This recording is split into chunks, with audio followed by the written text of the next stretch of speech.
Call the meeting to order. This meeting takes place in the traditional ancestral territory of the Mi'kmaq people. We are all treaty people.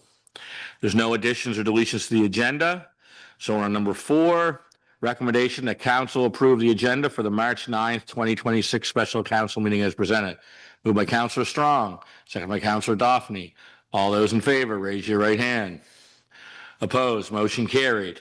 So now we're getting right into presentations, and the way this is going to work is staff will present their budgets, and we can ask any questions at that time. And then when we're done 5 and get to number 6, then we can have public. We didn't have a sheet up tonight, so if anyone wants to speak on the budget, I'll just ask at that time, and you can come on up to the podium and ask your questions or make a statement or whatever you want to do. So that's how we'll do it with no sheet up. So we'll start with 5.1, the draft water utility operating budget.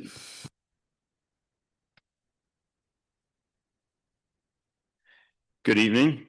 Staff have prepared a draft water utility operating budget for council's review. This year's total revenue is $1,881,000 with total expenditures of $1,868,000. This budget is based on a combination of the April 1st, 2024 rates as approved by the Nova Scotia Energy Board and projected rates effective October 1st, 2026, which we are currently finalizing in our water rate study, which is to be presented to council on March 17th. So this budget represents a $12,200 surplus, a 5.4% change of $97,000 difference from last year. Tyson will now take you through the expenditure section. Thank you, Jacob. Good evening to everyone. So on the slide here, we have summary of the more substantial changes. So the water testing cost has gone down a little bit, $4,000. We have the power and fuel, almost $21,000 increase there. The maintenance of plants and vehicles. So this is the most substantial additional cost. So $30,500. So there's a couple of video inspections we need to do for each of the tanks in this year upcoming.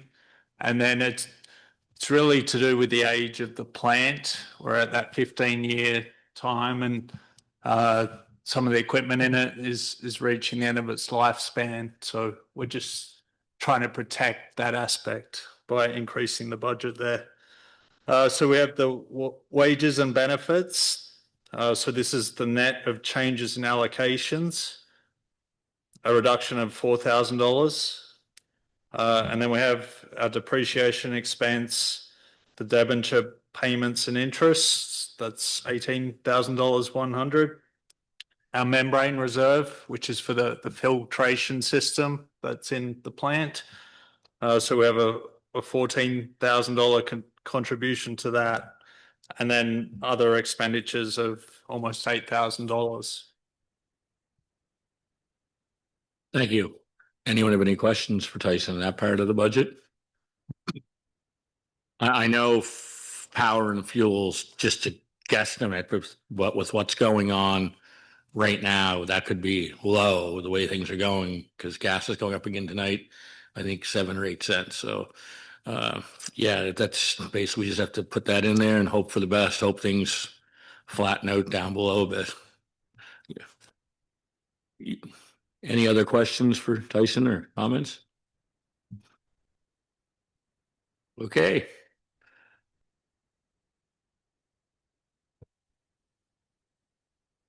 So we'll move on to 5.2, draft town operating budget. Who's doing that?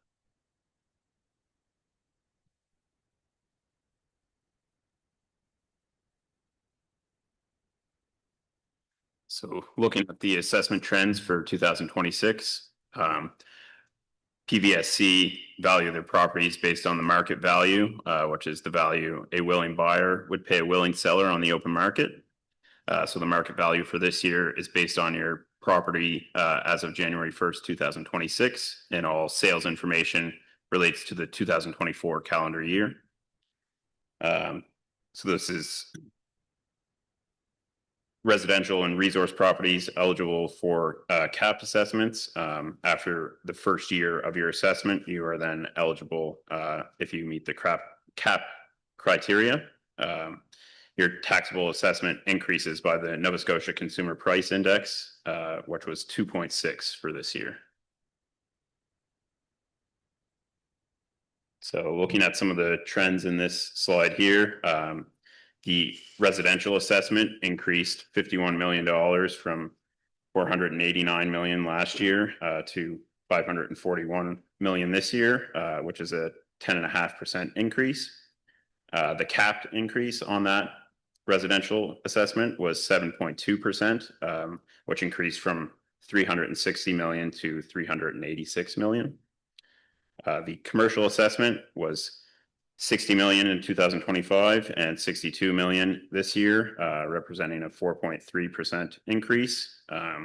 We also added 22 dwelling units, 3 parcels, and 3 capped assessments for the year.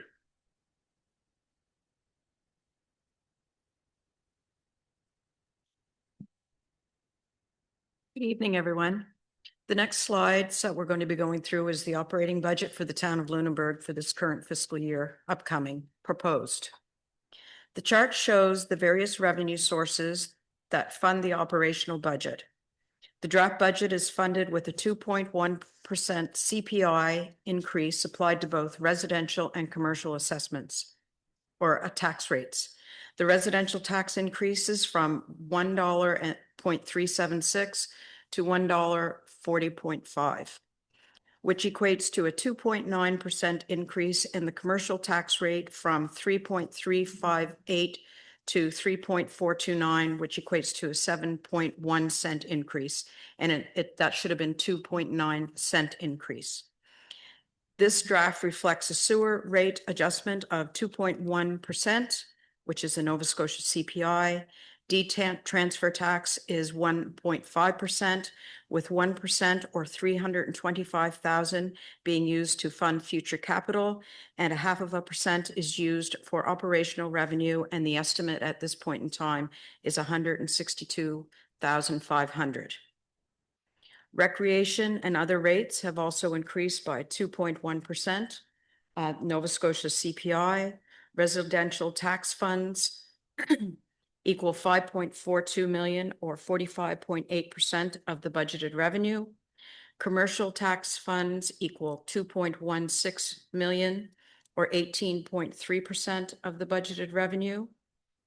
Sewer revenue funds 1.99 million or 16.8%. These funds are used to fund the costs of the operations of the wastewater treatment plant and distribution system, including debt payments and reserve transfers.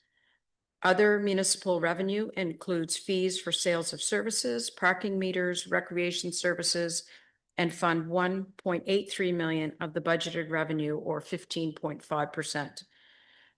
Provincial and federal grants equal 419,500 and are 3.6% of the revenue. Next slide, please.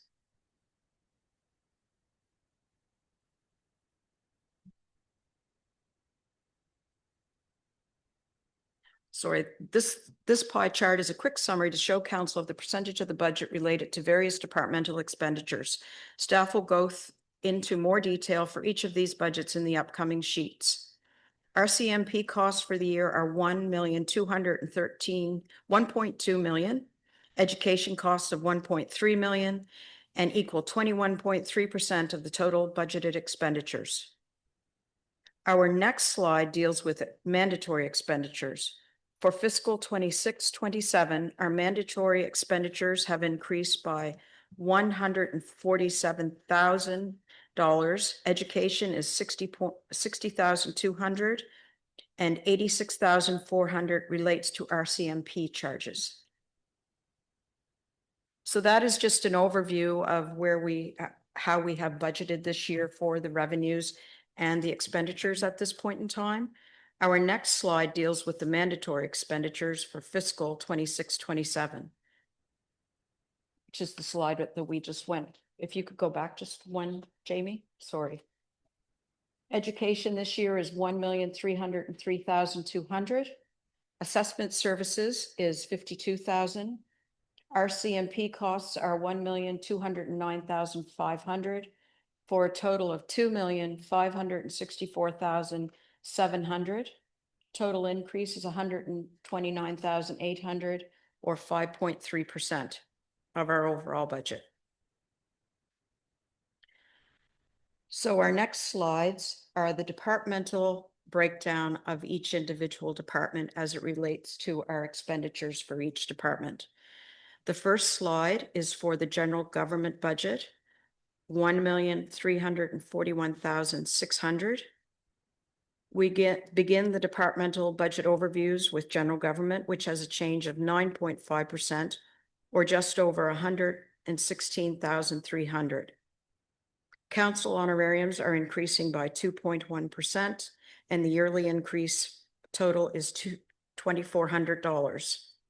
Wages and benefits have increased by 125,700, relating to wage increases and changes in allocation of expense sharing with the utilities. There is a decrease of $20,000 from the human resource budget, as the increase last year was for the recruitment of senior staff. Review and plans. This budget line includes the undertaking of a strategic plan or other reviews that council may wish to undertake in the upcoming fiscal year. This budget reflects a budget of $20,000, which is a decrease of $10,000 from the previous year. In 22-23, council approved the low-income tax exemptions would be increased by CPI yearly, and the exemption amounts have been adjusted in this budget by 2.1%. You will see that last year, the top value of assessment exemption was $1,000, and it was based on a cap of $34,311. This year, that has increased to $35,032 or less. The amount for last year for a $500 exemption was an income from $34,000 to $40,000. This year, it's from $35,000 to $41,000. $250 exemption is $41,000 to $46,000, and last year it was $40,000 to $45,000. Over $46,000, there is not an exemption. Grants to organizations. This year, we have included a budget of $32,000. Last year, it was showing an amount of $42,000. We're still on general government, Jamie. There we go. Grants to organizations have been reduced by $10,000 because we are reallocating $10,000 for transportation for the Lunenburg County Wheels, as this is a transportation program. You will see that the remaining budget is $32,000, $8,000 of which is for traffic control, $2,000 for youth attending events, $4,000 is for the South Shore Regional Hospital Brighter Days campaign, $18,000 for grants, and then the $10,000 for the Lunenburg County Wheels.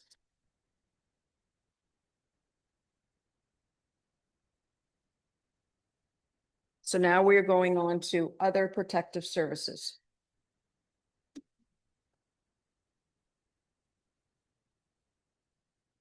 There is a change of an increase of 10.6%. The change is 140,600, and the total protection budget is 1.4 million. Next slide, please. The changes for this budget are related to our CMP increase of 87,200, prosecuting attorney decrease of 1,000, bylaw enforcement officer support costs and vehicle costs of 55,000, emergency management planning an increase of 11,000, and building and fire inspection costs a decrease of 11,600. Next slide, please. Our next slide directly relates to our fire protection services. It's an increase of 6.3%. The change is 50,700. And total fire protection for this year is 850,400. Next slide, please. The changes in regards to fire protection, an increase of 1,800 for administration, firefighting costs of 3,700. Fire protection rates are increasing in the amount of 14,700. Fire station and building costs of increase of 9,400. Fire equipment, that is for purchase of new hoses and nozzles. The increase is 13,300 for this year. Fire protective equipment reserve transfer of $6,000 increase.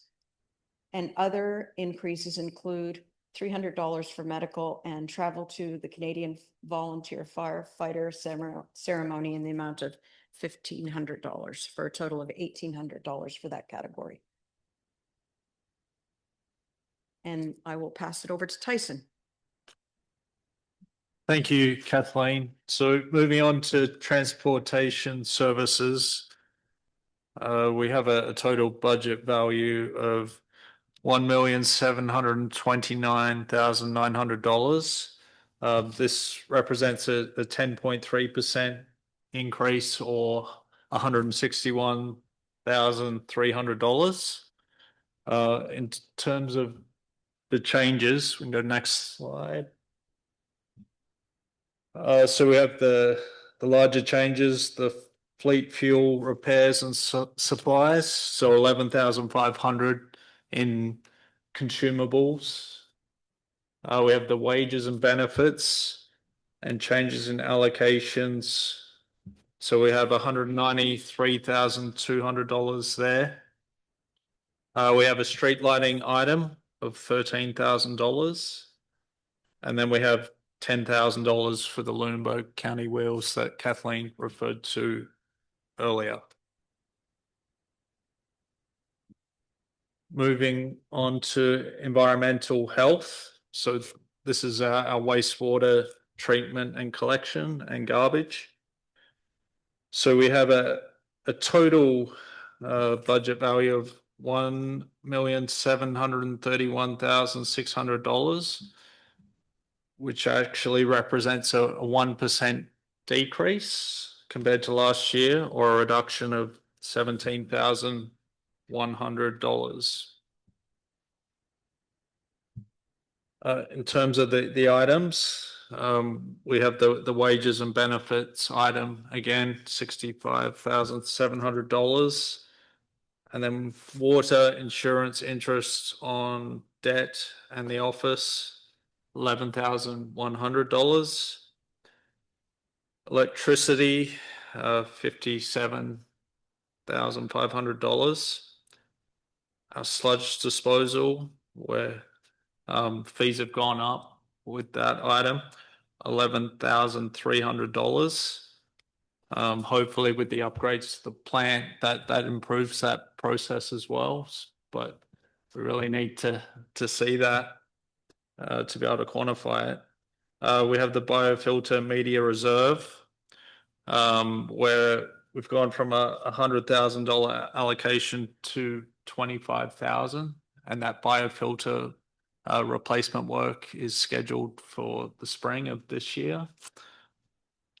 And then we have waste collection, where there's a reduction of $87,700, and a lot of that is tied in with our circular materials agreement and things associated with that.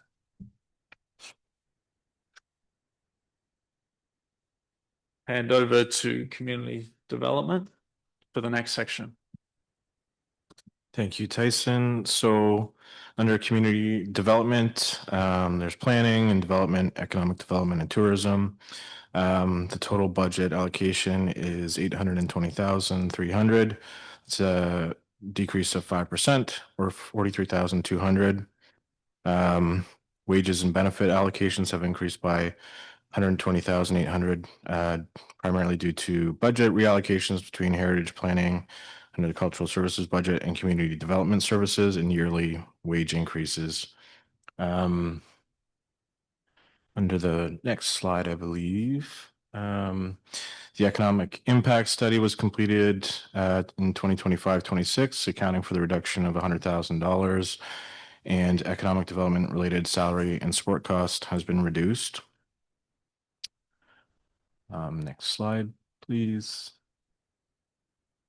Building repairs. So this section of the budget contains any building that's considered to provide community development services in the community.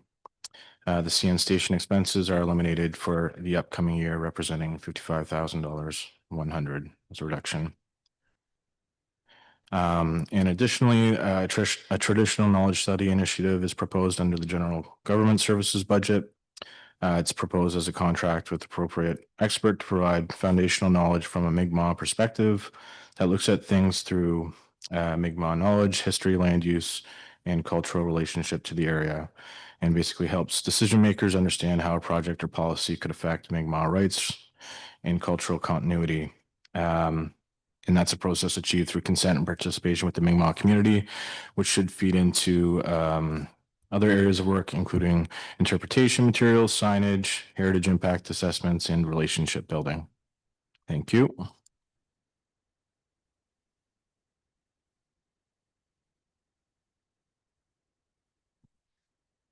Okay, so next on to recreation and cultural services budget. So this year we see a percent change of 1.4%, which is a dollar value of $14,700 for a total recreation and cultural services budget of $1,083,100. So of those changes, $3,400 for wages and benefits. Parks and playgrounds sees an increase of $14,000, which is $4,000 for the federal leases that are the boat launch and Tannery Road, the unobstructed views. $6,000 for bandstand repairs, which include the roof to be reshingled, installation of a rain gutter, and downspout. And the additional funds are for an increase of insurance of $3,300. We have a decrease of debenture interest of $1,200. Next, you'll see an increase of $47,100 for the Arena Community Center maintenance and grounds. This is $13,000 for an electrical upgrade to the arena for a new meter and requires upgraded service. A replacement of light bulbs for both buildings and rental of a scissor jack. And to reflect an increase of the arena electricity, which is $20,100 due to an increase in utility rates. And you'll also see a decrease of $3,900 for the library and janitorial contract and supplies. That's it.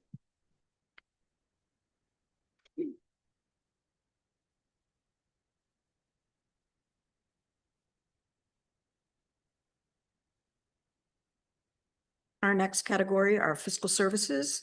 The budget this year is $2,798,300. Fiscal services includes our principal debt financing, reserve transfers, and mandatory provincial expense.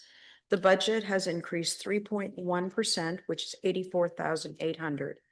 Debenture repayment has decreased by $3,900. Reserve transfers have decreased by $28,500, and the education contribution has increased by $60,200. Next slide, please. The next slide deals with the sewer rates that are being proposed for the upcoming year.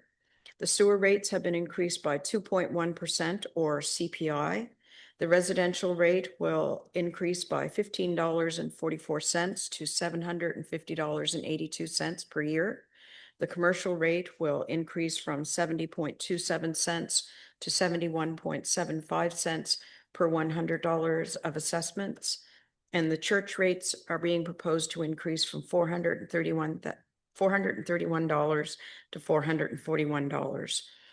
These revenues pay for operational costs while also providing funding for the sewer operating reserve and the sewer debt reserve as we continue to replace our wastewater treatment plant. The wastewater treatment reserve total transfer is $286,000, and then $311,200 goes to the general sewer reserve.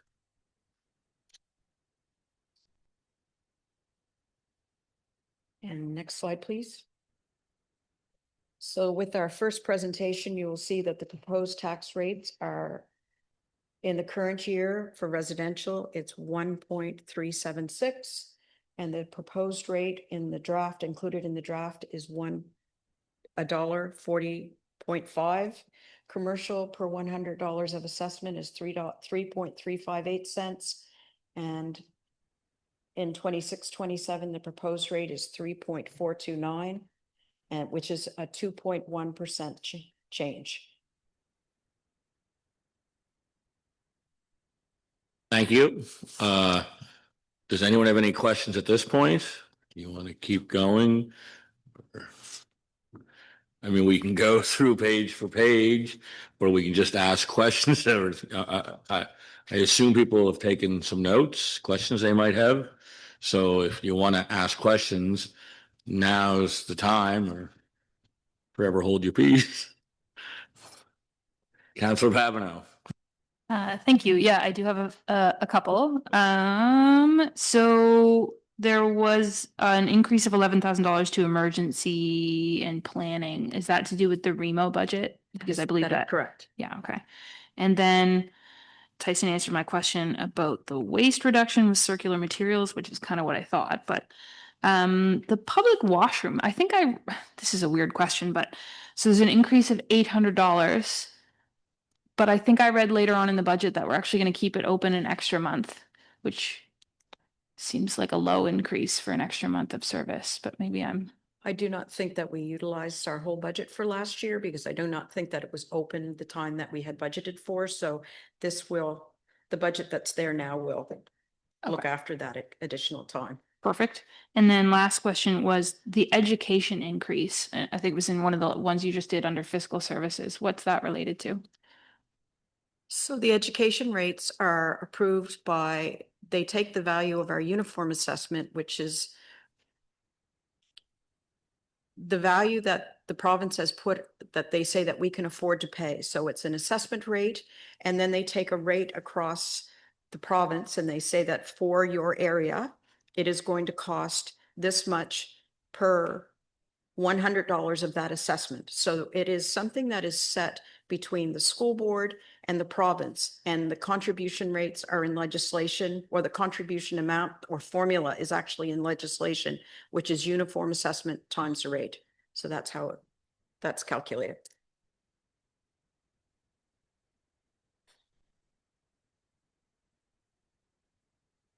Okay, thank you. Anybody else? Anybody have any questions on the operating budget? Councilor Strong? Okay, one little question here. What is HR consultant supports? It's going down 20,000? The reason that it went down, that is what we use for our internal HR supports that we have on contract, but it went down this year because we did a senior staff recruitment last year, and that will not be happening this year.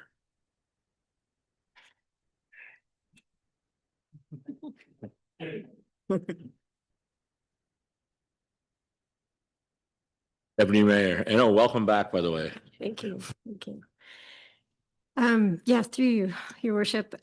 Just curious, and I haven't, because I have been away, gone through all of the notes that are usually really helpful in this document. And so just going from the overview that was provided, which I have gone through and which you've just covered, there's significant increases that are attributed to wages throughout, wages and benefits, and reallocation of those amounts. through multiple departments, and the numbers are quite significant. Is there a way to break that down further for us to understand where that's all coming from? Because I know I wasn't aware of a huge increase in staff complement, so just wondered what was happening with that. So our staff complement has increased 1.5 full-time equivalents from last year, so nothing outrageous. What has happened is that when the Utility and Review Board, when we go for our hearings, they have mentioned that they feel that some of the things that have been covered by the tax or by the utilities previously should be redistributed in a more fair, equitable way, so that what we actually are doing in our operation is, if it's for operating, that's where it should be placed. If it's water, it should be charged to water. And if it's electric, then it should be charged to electric. But we can give you a fuller overview of that in an upcoming meeting if you'd like. What a lot of it have to do as well is that we finally have a full complement of staff, because we didn't fill positions, or we were a long time filling some positions. Through your worship, that's correct, as well as if you recall that we discussed the pay equity bands, so those were adjusted within the scope.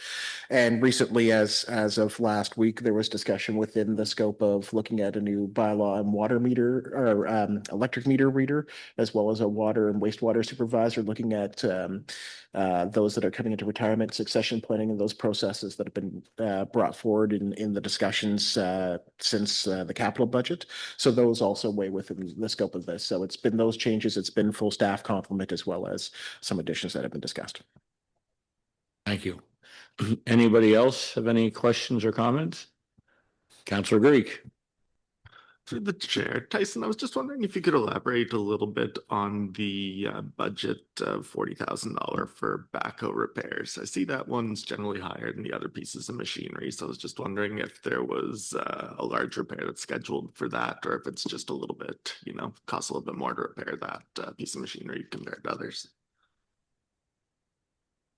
So through the chair, dealing with a key piece of equipment for public works, any time of year, snow removal that we've just gone through, or our main implement for digging during the summer, or grading. So it's just got a lot of hours on it, a lot of wear and tear on it. It's been looked after, but we're just getting to that point that I think we're a couple of years from a replacement one appearing in the capital budget. It's in the look ahead, but it's just staying on top of the maintenance for that is becoming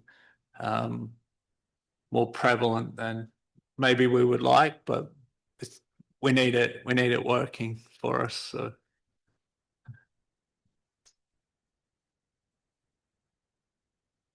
Thank you. Anybody else?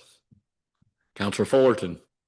Through the chair, thanks for this. It's a huge amount of work. Appreciate all of the time spent on it. The question that I have has to do with grants, and I know that grants we can't put them in the budget, but I wonder, you've listed 419,500 in terms of grant revenue. Any idea how much we have, the value of grants we've applied for? I'm just curious more than anything.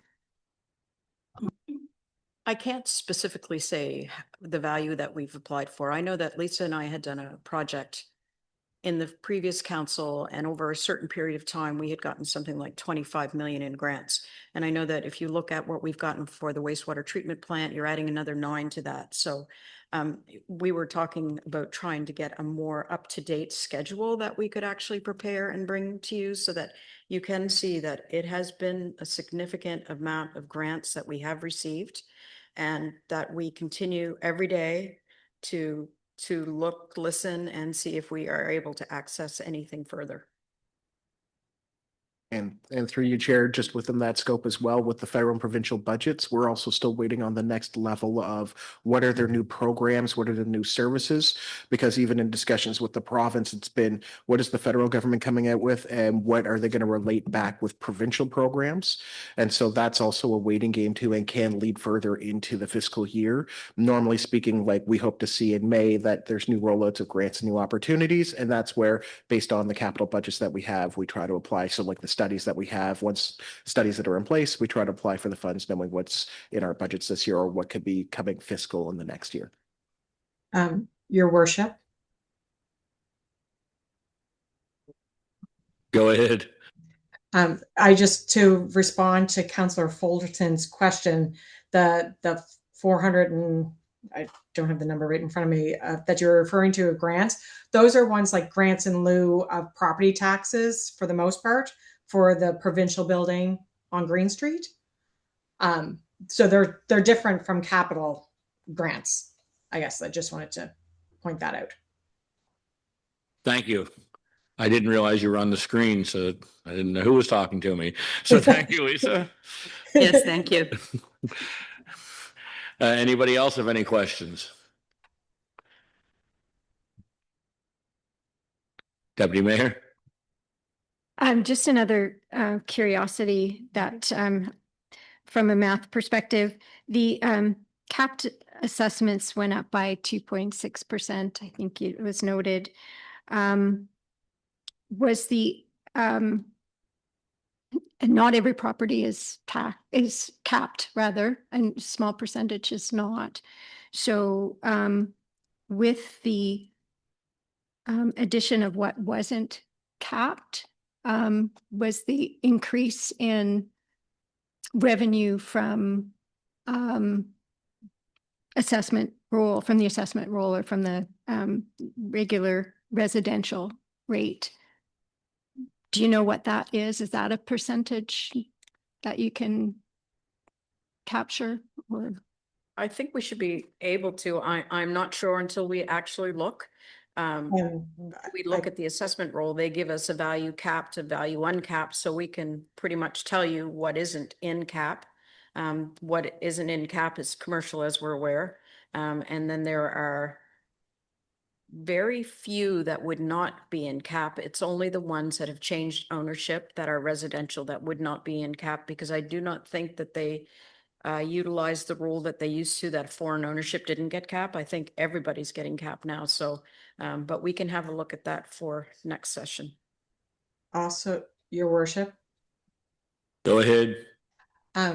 There is a chart, Deputy Mayor, on page 3, I believe, of the budget document, sort of leading up to the breakdowns of accounts, that has a comparative property tax assessment and tax rates that may be helpful for the question you were asking about, and just has a breakdown of the taxable assessment by category there, with an overall increase of 6.45% for the year.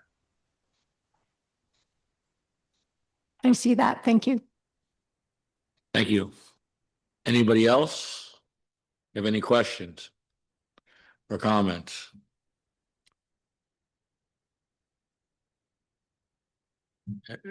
I have a few comments I'd like to make, but I was waiting for my colleagues. If you have anything.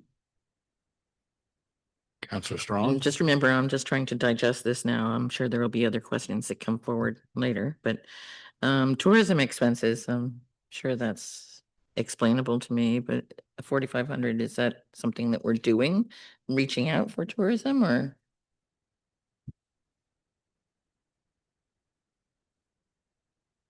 Sorry, so through the chair, are you referring to under economic development and tourism, that line? Yeah, so basically that's in anticipation of some projected activities over the next year, particularly related to the cultural tourism plan that's still yet to be brought to council, and related projects with that. You're welcome. Anybody else? Deputy Mayor? Again, not sure how relevant it is in the grand scheme of things, but it's the residential sewer rates and the commercial sewer rates make up 16.8% of the revenue that we acquire, which is close to $2 million. Looks like it's a breakdown the amount that, that's the amount that goes into reserves is it about 30%? And I guess I'm just wondering where that amount that goes into reserves comes from. Is that a policy? Is that already written in policy that we're following to get that amount? I can speak to that, Your Worship. So Go ahead. there's two components to that, Deputy Mayor. You'll find those amounts that are going in reserves under fiscal services. One is specific to the plant upgrade, the $286,000. So when the when we chose what method of plant upgrade we were going to undertake, at that time we built in what we thought the projected debt would be and the recovery of those payments, and have been reserving that to reduce the debt overall for the plant upgrade. In addition to that, there is a baseline sewer reserve component, and that is not based, to my knowledge, on a formal policy about the percent. It has been based on need for future capital projects. Thank you. Any other questions or comments? We'll have another meeting in a couple of weeks, but now's the time that if you have any questions that you want staff to go back and tweak anything or bring anything back a little different, now's the time to ask the questions or make your comments. It's the $11.5 million budget, so now's the time to ask. Go ahead there, Paul. Yeah, through your worship, just as well, council, if you do have questions as you review the budget moving forward, please submit them. We're hoping by like mid next week so that we can at least piece them together for portions of the budget or for the next level of the budget, is so that everybody is fair and equal to see the questions. Any questions that come in beyond that, we'll bring to our next meeting, and we'll just bring in verbally and have in additions to the report. It's just that'll allow you to digest what you have now. Feel free to ask questions back to us. And again, so that we can be open and transparent with the public as well, that those questions will be provided as well to the public so that everybody's in full view of the budget. Go ahead, Councilor Strong. Somewhere in here, I saw, I think I saw, I don't know, it's been a long weekend for me and day. Council honorarium increasing. Is that a provincial issue? This council of the day, 2013, I think it was, or 14, because it used to be annually reviewed. They had an external committee, and they came back with a recommendation that rather than council decide their own increases, which is basically what was happening, was they would attach it to the CPI. So whatever the CPI would be that year is be what your increase would be. And this is, I guess, about the 13th year they've been doing that. Not saying that we can't change it down the road, but that is definitely that's what happened. Because I remember when I was in council before that, we used to sit here and basically decide our own salaries, which was kind of ridiculous, to be quite honest. So that's why it was done. Councilor Daphne. Paul, you have to help me remember something. The cemetery. I know at some point we talked about changing some things, adding some things, getting public input. So how does that figure into the budget here? So through you, Chair, so the discussion is going to be at a larger scenario with council. We want to have an independent meeting on that. Staff haven't had time to do the analysis where council wanted us to look at all the cemeteries around, what is being charged, as well as what do we want with this as it comes to groundskeeping and upkeep? What do you want to do as a do you want to declare it a park? Do you want to, look at other scenarios with this? Are there other services you want to look at, like a mausoleum for cremation, or, there needs to be a wholesale larger discussion on it. For now, we're just holding status quo with this until staff have enough time to actually bring forward some clearer opportunities and guidance for council. Thank you. Anything else? Anybody else have any questions before we move on to the reserves? If you don't, I have a few comments or questions that I'd like to make, and some of them seem, quite frankly, petty for an $12 million budget, but I'll bring it up anyways. One is parking tickets. I see $12,000. Well, our parking tickets have been $10 for the last 100 years. So I think we've raised our meters multiple times in the last 10 years, and the parking tickets have always remained $10. So if you're any good at math at all, you just take your chances and park at a meter and don't bother to put money in, because the ticket is actually cheaper than if you park there all day. It's $16 if you park there all day. It's $10 if you get a ticket. So I'm thinking we should raise that if we can. I don't know if we have to ask permission for that. Through you, Chair, Committee of the Whole, on the 17th, you will have the parking meter bylaw come before you again for review after the direction we received previously, which we had discussed in increasing the tickets, but we want to clarify and finalize those decision points of council so that we can start the process of the bylaw amendment, as well as adding things like hotspot and the digital systems to it. Excellent. So that hopefully will go up, because I would think it should. The other thing that, again, just a question, and I might have missed something in my notes, but I was home all weekend sick, so I had plenty of time to do some reading. The Canada Day celebrations is up by $6,200 this year. Did we get more money? Through you, Chair, we haven't actually received a finalized grant yet. Generally speaking, that happens in late April or early May for notification. So until such time as that, I think it was also adjusted within the events budget itself to add a few more. I'd have to double check the numbers there, though. Okay, that answers that. And then this, I guess, two things I just noticed, and again, because I had lots of time this week and I read through it and stopped some of my colleagues. Three things that really, it's not going to make a whole big difference in the revenue, but I've heard for years now that we rent the community center out for $42 an hour. So and now in the last 3 years, we've had to bring staff in when we rent that out per hour. So do we actually make money, break even, or lose money? Because if we lose money, to be quite honest, $42 an hour is a pretty good deal for the whole community center. So we might want to look at that if possible.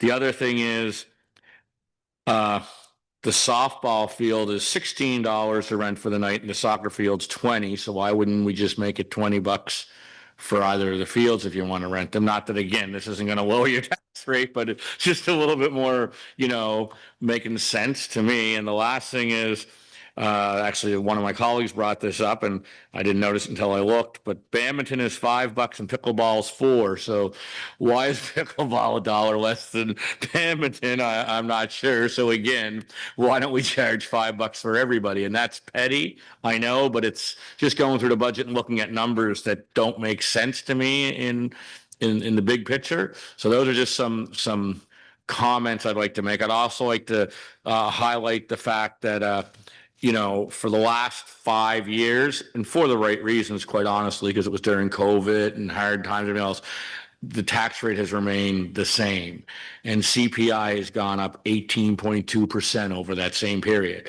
So that means all our wages have gone up a minimum of 18.2%. And as we know, all our utilities like gas, electricity, everything like that has also gone up. Nothing's gone down. So I think personally, a 2.1% increase is very reasonable at this time. And I say this, every club I'm a member of, you're better off raising your fees $10 a year or $15 a year. No one says a word, but if you don't raise them for 4 years and then raise them 60 in 1 year, everybody loses their mind, right? When it actually works out to be the same. So I'm okay with a small incremental increase, with which we're presenting. So those are really the only comments I have, except for one other that I was looking at, and I don't know how to find it. Our tax threshold for relief Do we know what our neighbors' thresholds are? Are they higher than ours, or are we close to on the same level as them? Because I think that's one place we do have to look. There's a lot of people out there really struggling, and if you're only making $40,000 in a household, you're going to struggle to pay any. And if you're renting anywheres, especially in town right now, you're really going to struggle to get by paying it. So again, can we try to find out what like the threshold is for Mahone Bay and town of Bridgewater? Don't worry about municipality. They're in a different playing field than us. So if you could find that out, that would be great. And then last but not least, two more comments. I guess the bylaw officer / electric meter reader, that's also going to help with revenue, because like during special events and everything else, like Folk Harbor Festival, we'll now have 2 bylaw officers available. So hopefully it'll curb on the illegal parking and everything else, because we all know what it's like during the summer here in certain areas. So that should help with the revenue stream.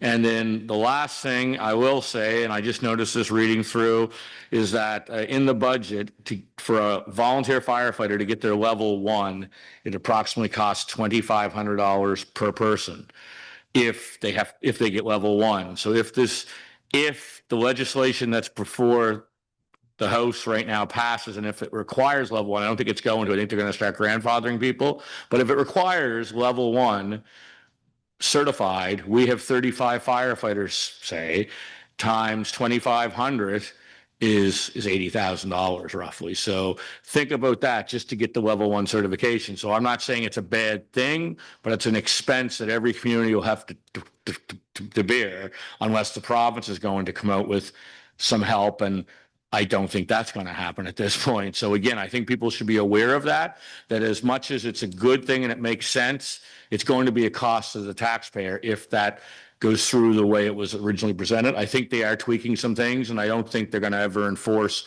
level 1 certification, because it won't be possible for a lot of fire departments. We're fortunate we have one fire department, and it's a great fire department, very well trained, but some of these smaller departments will definitely struggle. So that's basically all I have to say about the budget at this time. Does anyone else have anything to say? We'll have lots of opportunity in 2 weeks' time. Okay, so we'll move on to 5.3, the town general capital and operating reserves. Thank Lisa, you. you're doing this? Yes, I am, Your Worship. Thank you. Good. So there was a report prepared for council. You may have to move down quite a ways in the agenda package, Jamie Deans. So I will just take council through that report, and then I'm sure there'll be a number of questions perhaps afterwards. So when council reviewed the capital budgets back in January, staff prepared a report regarding the town's reserves and the need for significant investment to keep pace with the town's infrastructure needs. Council requested some additional information, such as comparison information with other municipalities, which has been provided in the report under Appendix A. That comparison is done with the 25-26 rates, as those are the last approved rates across all of the organizations. Not everyone is in the same stage of their budgeting process as we are. An additional item that was requested was the town's historical tax rates, which is provided in Schedule B to the report. Aside from COVID adjustments, as the mayor noted earlier, the commercial rate has not changed since 2019-20, and the residential rate hasn't changed since 21-22. Council also requested residential impact with proposed individual exemptions, and that has been provided in Schedule C.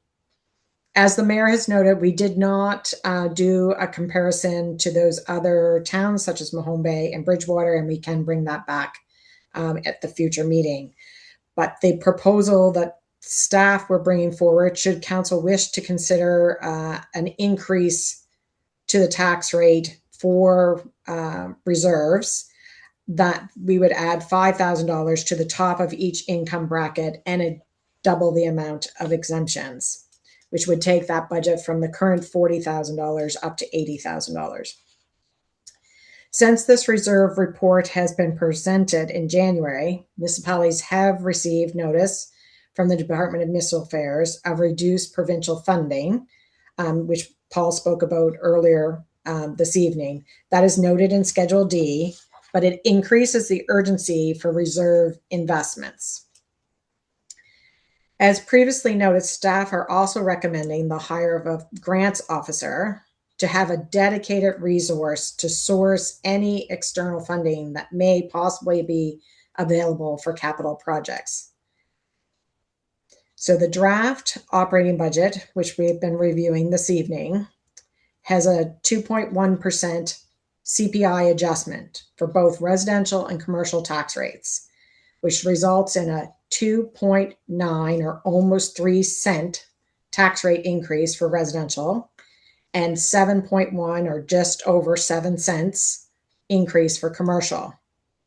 Currently, the budget does not include any additional funds for capital reserve investment above the 25-26 level.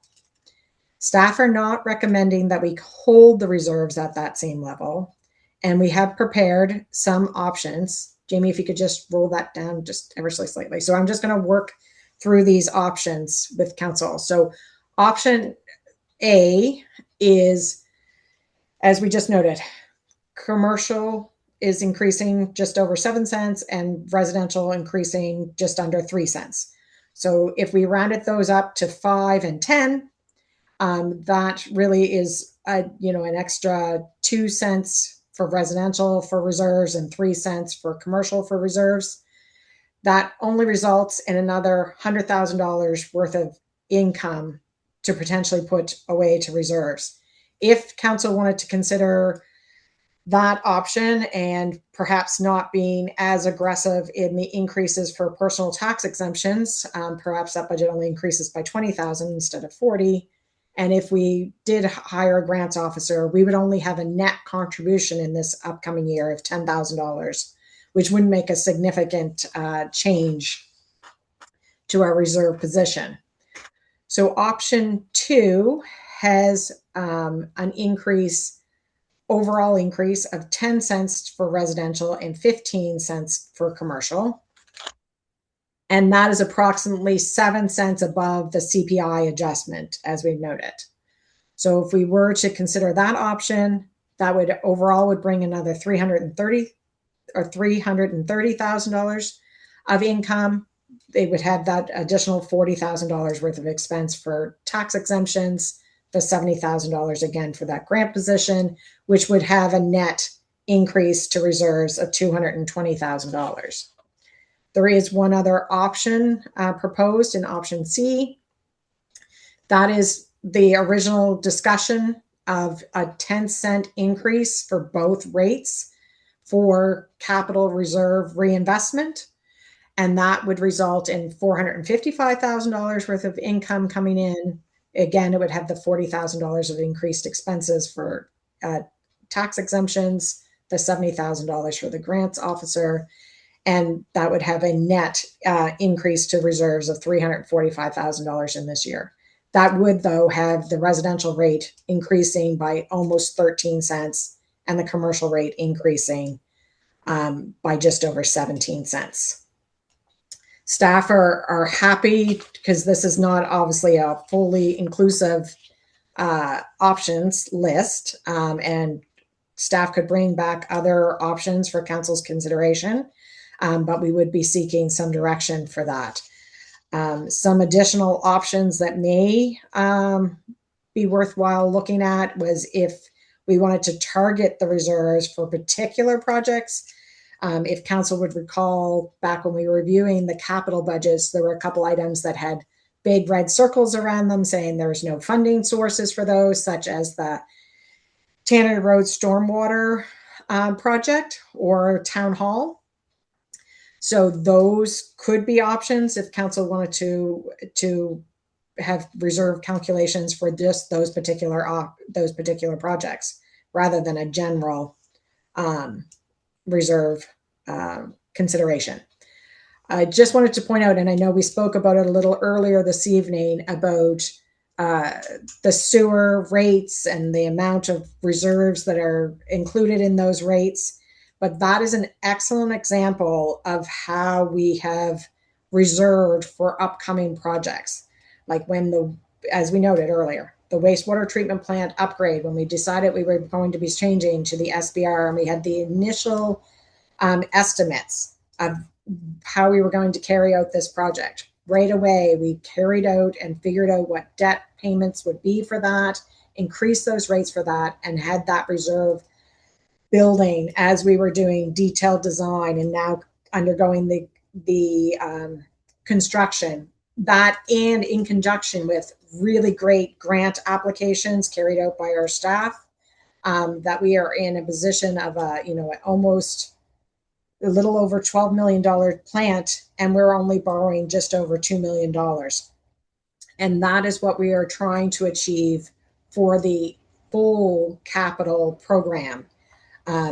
Obviously, we have to consider affordability and understand that every level of government is tightening its belt. But I know council is fully aware that we have significant infrastructure deficits in the community and always want to get to our projects as proactively as we possibly can. So unless, Paul, if you had anything else you wanted to add, I certainly open it up to questions through you, your worship. Yeah. Worship, no further additions for myself at this time. Thank you. Okay, so does anyone have any comments or questions? Staff's looking for direction from that report. So someone like to chime in, or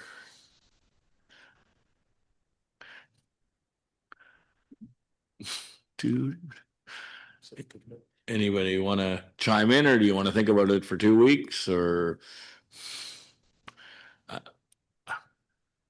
I mean, I'll chime in if you want, I guess, since we're just sitting here looking at each other. But I think that 2.1% is the first tax increase we've had, and this will be the first one in 6 years.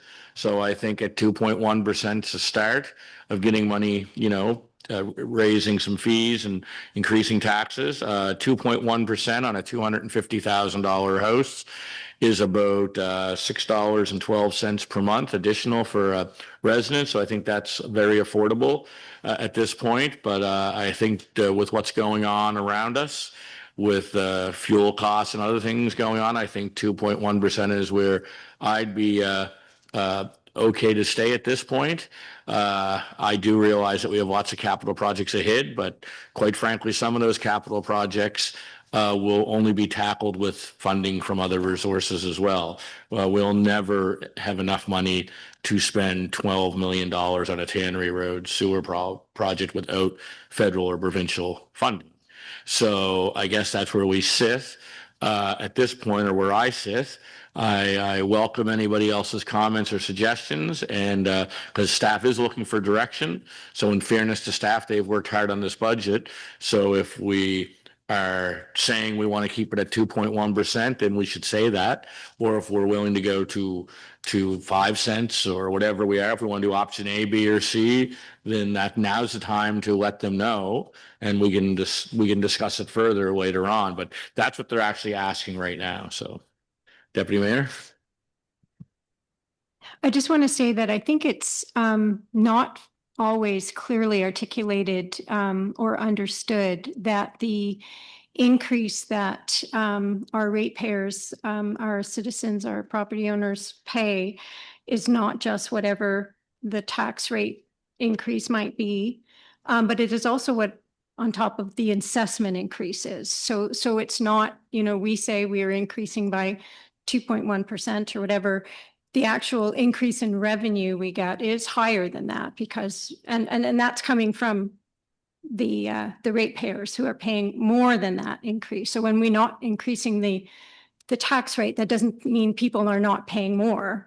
They are paying more. They're paying more by whatever their assessment rate has gone up. So I just think sometimes I think that even the taxpayers or our citizens in looking at what we're talking about, don't think we realize that. So I think that has to be stated and understood, and we have to keep that in mind when we're looking at the increase that we're asking our citizens to pay. The other thing I'd like to say is that I do understand the staff's advocacy for increases to reserves. Reserves make us more able to do the maintenance and do the upgrades and to manage our assets in a responsible way. So I get that, and I appreciate the example of the sewer rates being provided.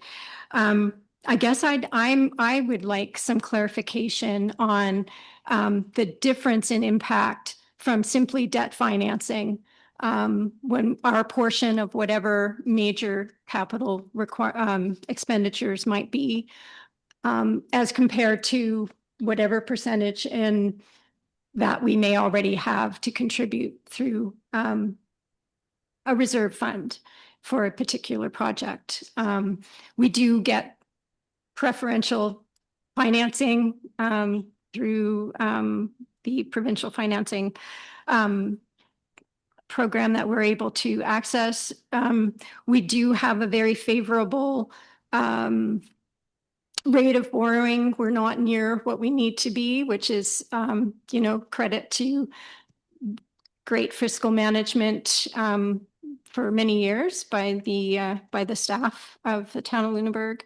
But and I know we can't always do it always that way, but I know we have always relied heavily on our ability to finance through debt what we're not able to do. And also we have a healthy de-transfer tax reserve. So I guess those things all are weighing in on what I need to consider on looking at an additional increase to develop bigger capital reserves.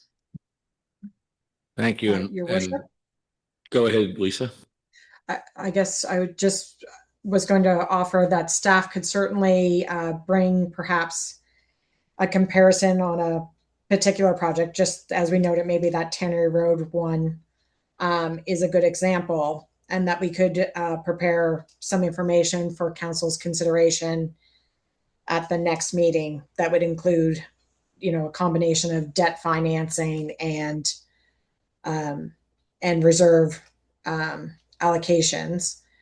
I just also wanted to point out that the deputy mayor noted about our borrowing ratios, and with careful management, yes, they are currently at for the upcoming year 5%, and the following year we probably still be in that same realm, below 5s. But once we bring the debt in for the wastewater treatment plant that we have to bring in, that we will be probably around the 10% mark. And so we just have to be aware that that is not endless, that there is a cap of, we have a policy of our own to cap it out at 12%. There is also the provincial that they like to cap out at 15.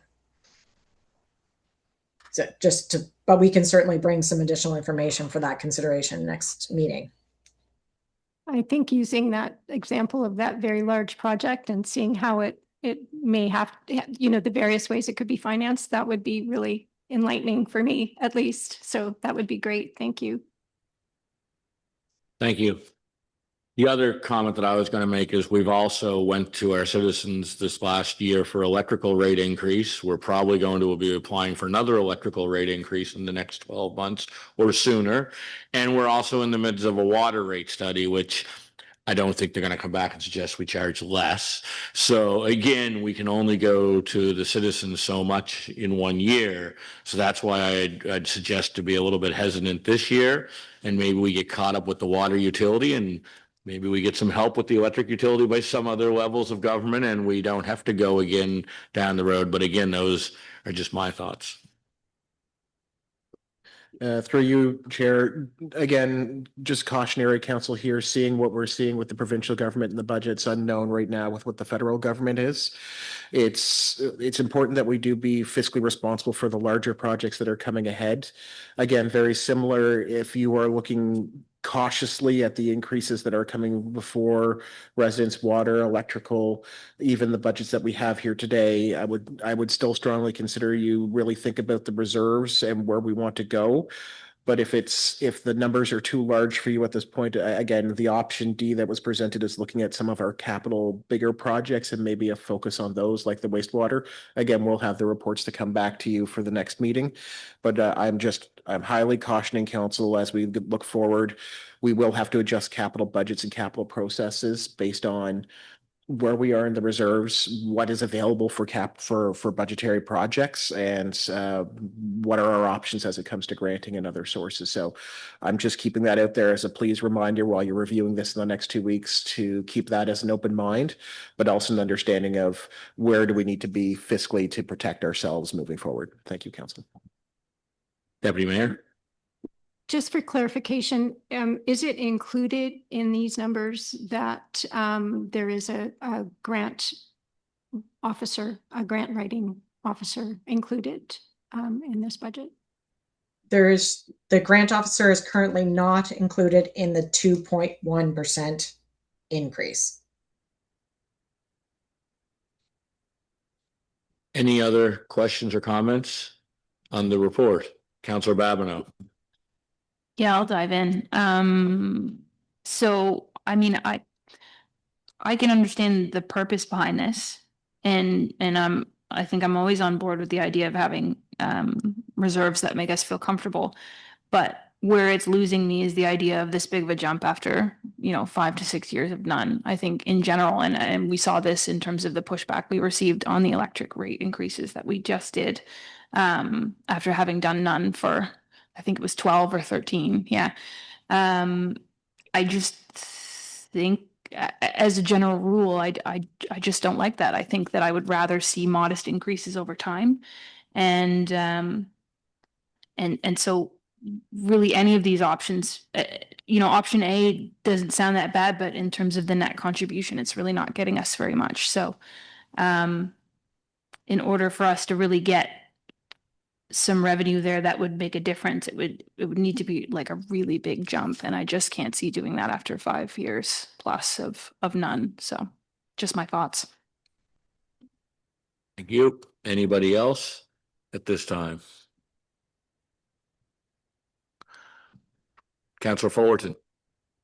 So with all of the increases that we've just talked about, and your worship listed them all in terms of water rates and electricity rates and tax rates and so on. If we forego the increase to the reserve that's recommended for this year, but make a commitment that over the next 3 years, we'll take a look at increasing it incrementally, what would that work? Looks like through you, Chair, it's a decision of council how you want to policy yourselves into increases or, the slight increases within that. Note that if you don't make an adjustment this year, you have 2 years left within your term to make that adjustment if you so choose. But this council could set a policy of that as to how you would like to see these increases or what you would like to see within that, or further that request further options from staff so we can give you more options to consider within a scalable. So is that what you would like as direction as well as some additional options beyond? Okay, thank you. Anybody else? So we can move on, but I guess my point is going to be if we have a desire to go higher than 2.1%, at all around this table, then I'm great with staff bringing back some further recommendations and reports. But staff is very busy. Staff has a lot to do on their plate right now. If we generally don't feel we're going to go higher than 2.1%, we should at least let staff know that now, in fairness to staff's time. And it's no sense putting them through an exercise that we're not going to look at. But I don't only a couple of people spoke, so I'm not sure what the feeling is around the room. But again, if you could let us know, staff is sort of looking for direction here, and we haven't really heard it. So I need some help, or I should say staff needs some direction. So does everybody want to? Hold on, Your Worship, just so the two direction pieces we've received to this date is to look at specific project report to come back based on a large project like Tannery Road, similar to the wastewater treatment plant, and or any additional other options of slight increases that could be looked at over a span of time for a review of a policy. Those are the two that I've heard so far tonight from the reserve alone. Exactly. So if that's where we want to leave it, that's fine. Or if we're going to stay at, I mean, like I said, we've been elected to make decisions. So if we feel comfortable staying at 2.1, say it. If not, let's get staff to come back with other options. But let's not make staff do something that if we have no intentions of looking at raising the taxes higher. Deputy Mayor. One of the information pieces was from what I had requested, and I think it's I'm comfortable at this point still looking at our options. And I'm as has been stated, I share the concerns of my council colleagues that a significant increase this year is not one I'd be comfortable with. So option C, I think it was the big jump that we had initially saw. I makes kind of adverse to seeing something of that caliber, but I certainly would be interested in what incremental increases might look like, and potentially a policy that looks at more consistently budgeting for capital reserves. And I think it would be helpful to know to see, how that would work out in a practical sense for a particular project to help us see what the benefits are, and also the idea of a grants officer that was mentioned. If it's not included in this budget number, what might that look like? I think there's wonderful possibilities, and even potentially, although I'm always a little bit rose-colored glasses when it comes to this, but I know the other levels of government are looking at austerity budgets and looking at cutting back, but there may be other sources of revenue, other grant opportunities, foundations, even potentially that our current staff probably don't have time to research, but perhaps someone dedicated to that could do that. And the town is not only a municipal government, but it is also a charity. And there may be those wonderful, good-natured people who would contribute to important projects that are have climate change kind of connotations and that sort of thing. So I think it's worth exploring. Through Your Worship, just one. So that's a perfect example. So we're actually working with the Clean Foundation on like the Tannery Road study, as well as looking at this building. And they're working actually on some grant writing for us as part of this free program that they have. So we are trying to lead into our other opportunities where we see them. And this one's actually been a pretty good one so far to date. And the other thing we can do as well when big capital projects, not that I like the idea, and I actually don't, but some of our neighbors have like specific payments you make for 20 years or 15 years to a certain capital project. Like, so we could look at that too when a big so we'd have like a town hall tax for 15 or 20 years, because some of our neighbors have done that for like new fire departments, or the LCLC, I think they put that in for 20 years. So that's something we can also look at if we get to that point, if we don't want to raise the rates, but we want to look at, because we might have to, but we won't know until the time comes, because we won't know what funding is out there. That's the other big problem when you're doing a budget. If we knew we needed, say, $10 million for this building, and we applied for it, we knew what we were going to get, it would make it a lot easier, but we don't. So I think that's why other governments have put these taxes in. Once they found out, okay, we're going to be $20 million short, we got to pump up that money. Then they put in like a 15 or 20 year tax. So we could do it that way as well. So if staff wants to come back with some options for the next meeting, that's great. I just want to get the feel of the room. So thank you very much. If nobody has anything else on that, we'll go on to 5.4, and I'm going to actually declare a conflict because I curl with the president. So Rachel.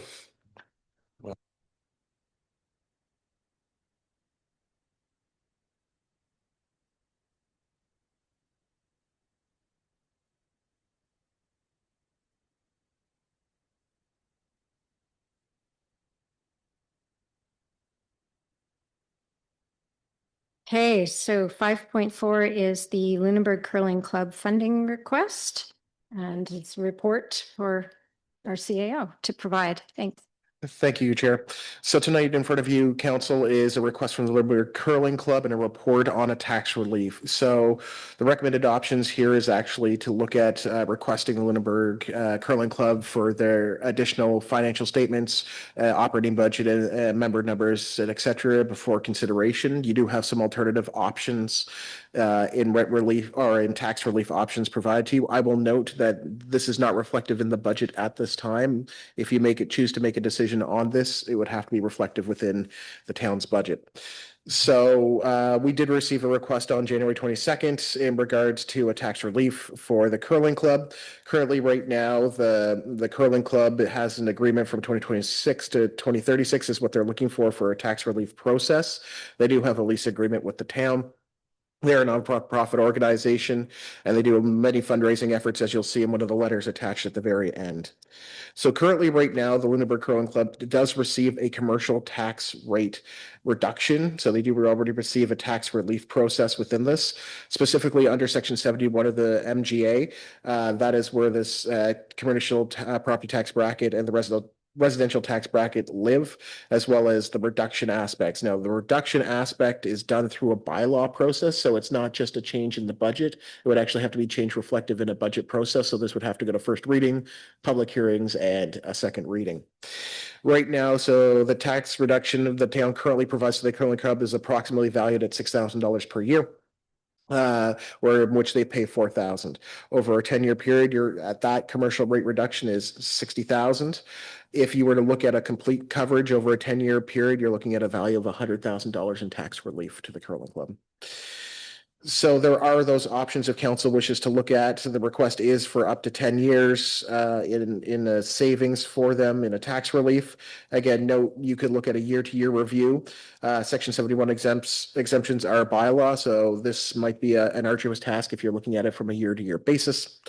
You could establish a 3-year agreement, again, would need a bylaw amendment, or a 10-year agreement would need a bylaw amendment, or no relief change at this point in time.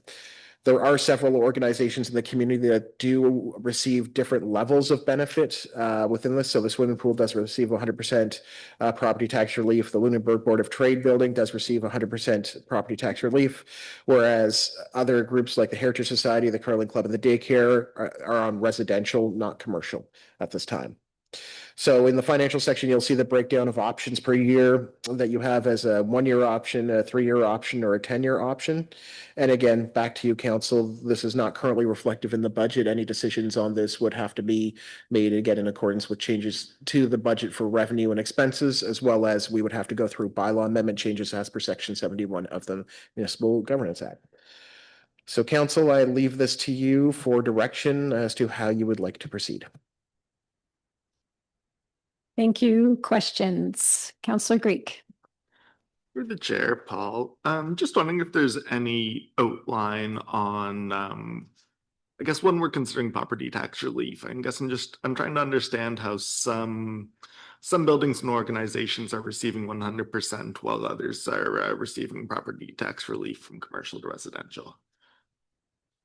Through you, Chair, I'll try to answer this, but I'll also ask staff to help me with this because there is institutional knowledge I'm maybe not aware of.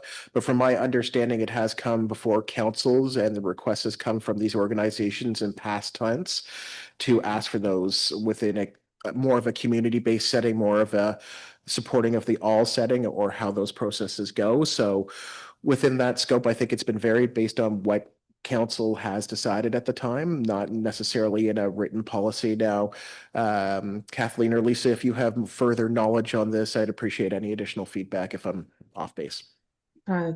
Certainly, I think you captured it well, Paul. There isn't a specific policy, to my knowledge, about why somebody ends in one category versus the other. I think that these are based on historical decisions of previous councils.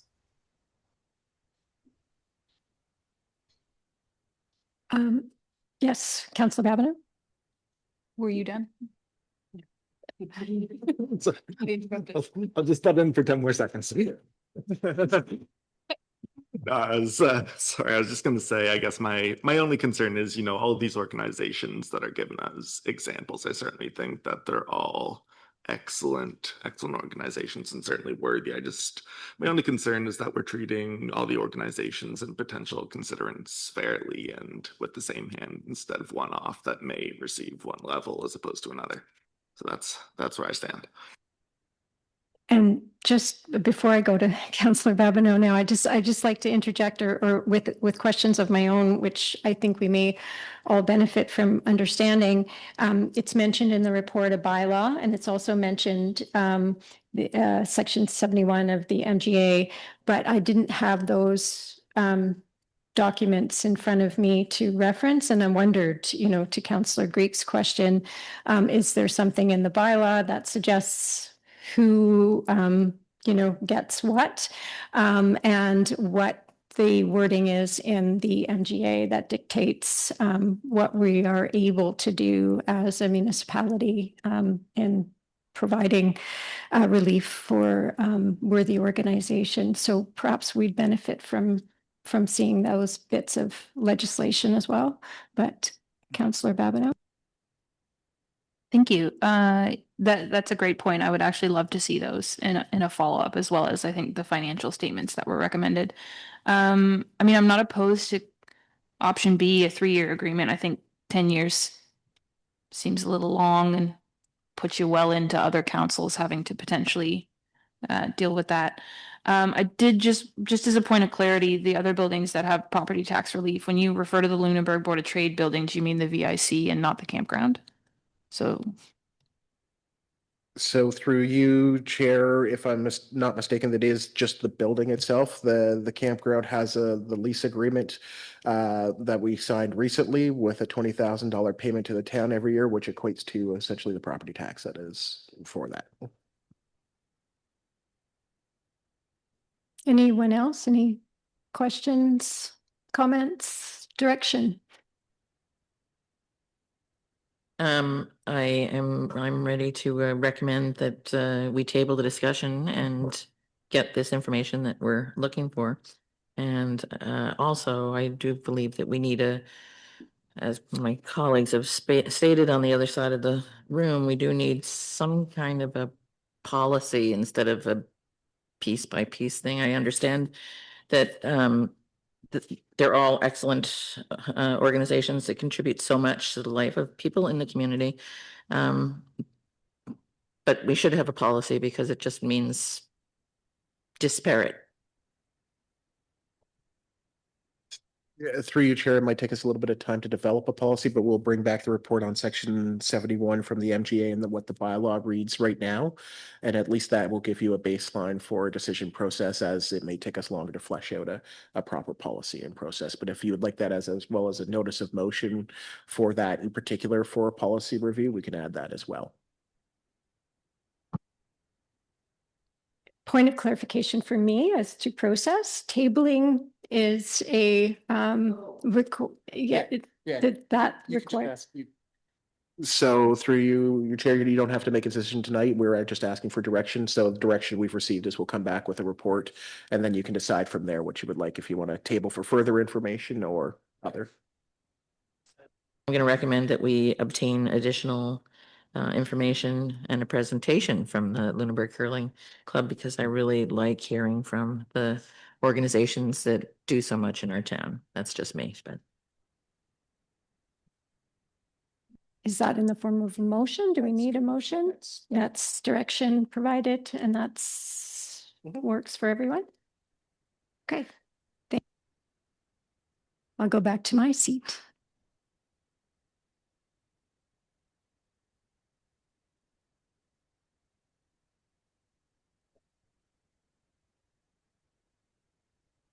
Thank you. One thing I've learned is I either need hearing aids or we need to fix the sound in this room because I couldn't hear much of anything, to be quite honest. Could be a combination of both, quite frankly. So we'll move on to 6, public input. So does anybody have anything they want to say? Yeah. And we need to know your name and your street if you get up to speak.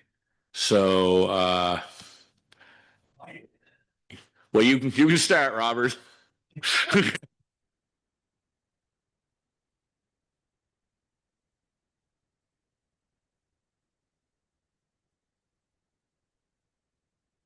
Here we go, Robert Young, Dufferin Street. 2.1% increase doesn't seem too much to me when you can look what they're doing in Halifax, it may be up to 10%. So that's one thing I'll point out. Number 2, a lot of senior citizens in this town, and assuming we all got the same increase in old age security, then we all got an increase of $2.44 a month. That's that's what my bank statement said. So we'll try to, I'll try to help you out the best I can here. I got questions. Oh my gosh. Okay. Residential. It says resource property. What is resource property? Resource property is a property that is, you can use it as residential, but it is an undeveloped property. It doesn't have a building on it. Okay. It's not assessed as commercial or residential. Okay. Now, let's see. Son of a gun, son of a gun, son of a gun. I thought I had that marked. No, I don't. Let's see.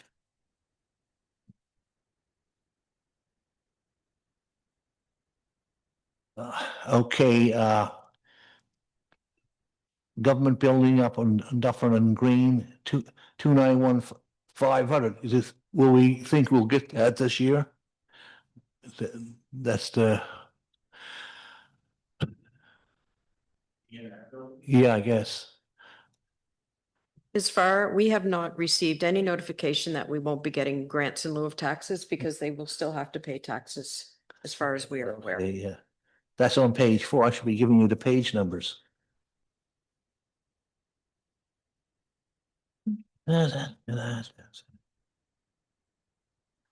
Farmers Market, that's on page 5. 5,900, that seems awful low for a farmer's market. I don't know if that's the summer or the winter. Arena. That's the summer then. That seems low.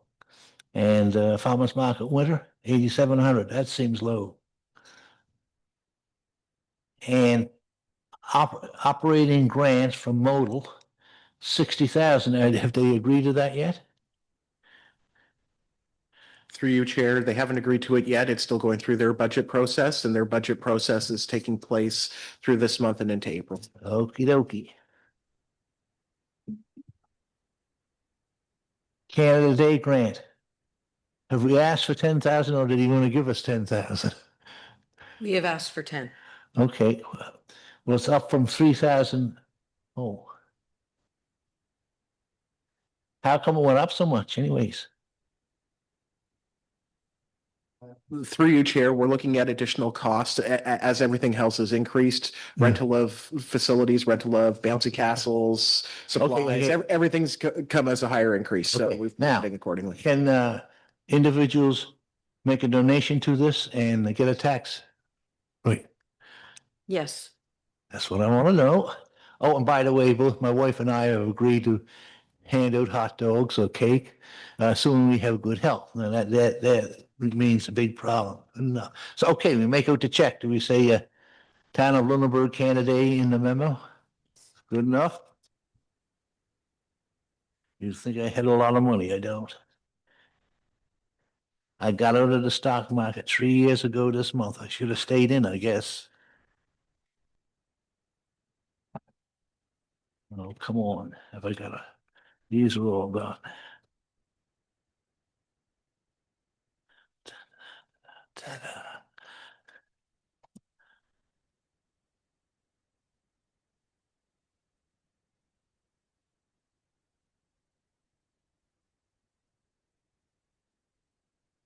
Some hiding here.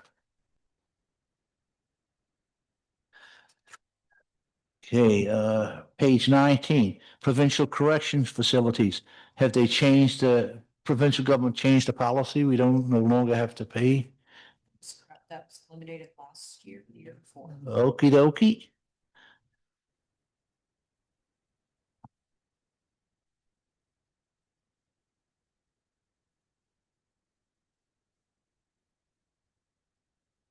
Firefighter recognition dinner. It doesn't take a bit. Is it a chicken dinner? I don't know. This one. I just know that it's a dinner that's put on to recognize the fire. Yeah, I attended those when I was on council. I was thinking, it says 2,500 here. Why not invite the public, which I don't think we ever did, and charge them $20 or $30 for a plate?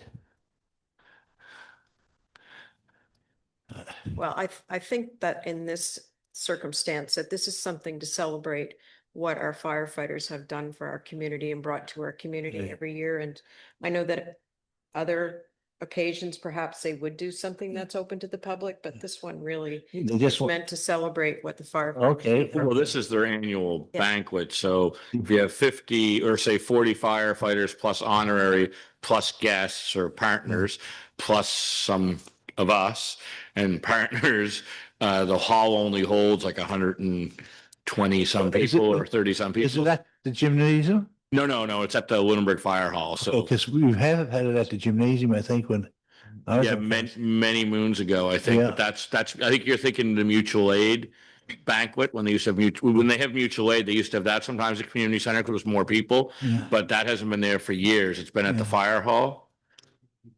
Yeah. Yeah, so it's been at the fire hall. So the fire hall only has capacity of comfortably like 100 and I don't know, Darren, what is it, Okay. 135 or something or 140? Yeah. So I mean, when you honoraries, there's probably 20, Yeah. 25 honoraries come with their partners and actives, and then us and the district, you're at your capacity. Right, You couldn't right. have the public in unless they sat outside. Yeah, right. Now, see what else I want to ask about that. They have the breakfast for $12, I think. I think they should be putting them up to $20. If you, Actually, Robert, like that has nothing to do with our budget. Okay. That's the fire department. well, So I'm throwing that idea out to you guys, you know. you can talk to Darren afterwards. Yeah. He'll talk to you. To me, it's worth it. Okay, I mean, the last one, I got there early, and I was told they ran out of food by 10:30 in the morning. So if it's that popular, charge more for it. It's a wonderful breakfast in the community. Yeah, I supports know the it is. Fire department. So yeah. That's why I go to it. Now let's see. Do I have anything here? And maybe just about finished.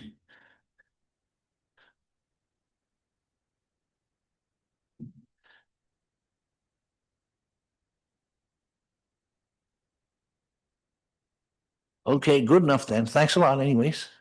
Thanks, Robert. And Anybody else want to say anything?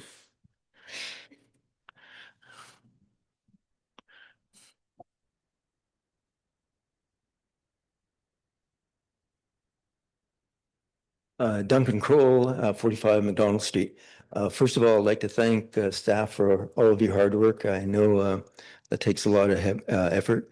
And I'd like to thank you for your integrity tonight and bringing forward the capital reserve issue, which is what I like to talk a bit about. And I appreciate council's comments on the discussion about the capital reserve, and I do have some appreciation for the tough decisions that you have to make, particularly on the capital side here and how we're going to pay for this these programs. What I took from the discussion tonight is that our capital reserves are not keeping pace with the level of capital expenditures that we were going to require. It appears that external funding is drying up or becoming less reliable, certainly. We saw that in this last provincial budget, and I think we can expect, as the Deputy Mayor said, austerity in the federal budget as well. Unless you're manufacturing weapons, then you'll probably get some money. And sooner than later, we're going to be reaching our debt ceiling. So we're between a rock and a hard place. And somebody has to pay. I believe the proposal that staff has brought forward is a prudent approach. Nobody likes to pay more taxes. I don't, but I'm prepared to pay more taxes if I know it's going to be dedicated to infrastructure. And this would. And as we all know, virtually every component of our infrastructure in Lunenburg needs help. So I would ask you to seriously consider the proposal put forward by staff. I understand affordability, as I said, it's tough right now, so many levels. But you also have a fiduciary responsibility to the town. I know you take that seriously. And so I ask you to, as I said, think about initiating a specific capital reserve fund dedicated to our infrastructure and sooner rather than later. Thank you. Thank you, Duncan. Anybody else?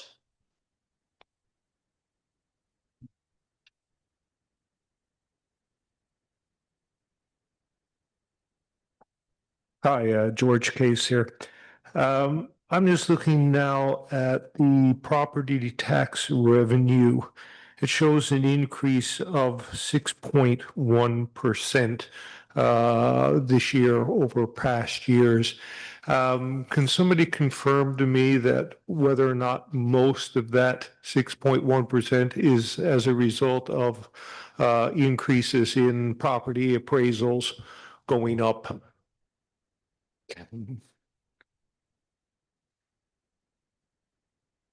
Lisa, you may have to help me with this one. It's a combination of two things. It's the combination of the 2.1 CPI increase that we're looking for an increase in tax rates, as well as property assessments. In most cases that are residential have been increased by 2.6%. So it's a combination of those two things. Okay, yeah. I'll reserve myself for later on this in the next month or so with a presentation on what my property taxes are doing personally. It seems like I'm just paying an awful lot just because I'm taking a property and trying my best to make it better. So I'm just throwing that out as food for thought. Thank you, George. Anybody else have anything? Okay, nobody else? Councillor Strong. I would like to echo many thanks for what we've looked at so far. I will have future questions. Probably have to meet with somebody up here to ask more, but it's presented very well. High level, I would say, in some respects, but I don't think I've seen better in other places that I've worked that are top notch. So thank you so very much. Yeah, I'd like to add this budget is much different than the first budget I ever saw when I was on council. We didn't have the summary sheets at the beginning and the high level notes. It was just the budget with all those little lines in it and some footnotes again afterwards. So again, I want to thank staff for putting a budget together that basically anybody could really read and somewhat understand. And again, I know how much time and effort's gone into this by everybody. So again, thank you very much to all our department heads, directors, and all the finance department. I know there's been probably lots of weekends spent on this at home and everything else. So again, I want to thank you all, and I want to thank Paul. This is your first budget. So you broke in now. So I'm glad we took out of the budget recruiting a new CAO. So that means you're not planning to leave in as well. So that's also good. So again, I want to thank staff. I want to thank council for coming with some questions and concerns tonight. That's what we're elected to do. So again, go home, and if you're bored or between now and 2 weeks' time, start reading your binder again or your iPad, and come back with more questions or comments if you'd like. And again, this goes out to anyone watching at home. This is a budget of roughly $11.5 million. So if you ever want to have input on what the town's going to do moving forward, now is the time, because once the budget's passed, it's passed. So I will say, from a personal standpoint, it's either nice to see nobody here, so everybody must be totally impressed by the budget, or it's disappointing that people just didn't take the time to come, because this is the most important document that we will pass in our 12 months. So again, if you have something you'd like to bring up or present, come in 2 weeks' time, or send us an email to our emails, and we'll answer you, or we'll get back to you. So thank you very much for that. There's nothing in closed session tonight, so a motion for adjournment is in order. So moved by Councillor Strong, seconded by Councillor Fullerton. Thank you very much, everybody.